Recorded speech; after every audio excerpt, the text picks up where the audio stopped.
Homeopathy మందులను చేయితోని తాకవచ్చా అనే doubt చాలా మందిలో వస్తుంటుంది.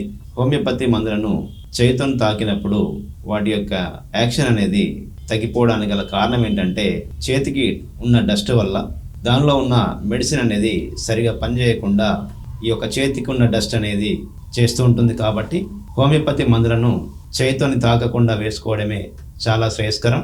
అలాగే హోమియోపతి మందులను ఏదైతే బాటిల్ ఉంటుందో ఆ బాటిల్ క్యాప్లోనే వేసుకొని చప్పరించడం వల్ల చాలా వరకు ఉపయోగం ఉంటుంది.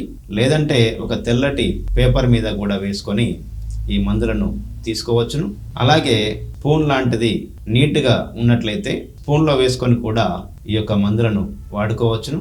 ఎట్టి పరిస్థితులలో బాటిళ్లలో చేతి వేళ్లను పెట్టి తిప్పడం, అలాగే చేతితో తాకి మందులను వేసుకోవడం చేయడం వల్ల ఆ మందు యొక్క యాక్షన్ అనేది సరిగా ఉండకపోవచ్చును.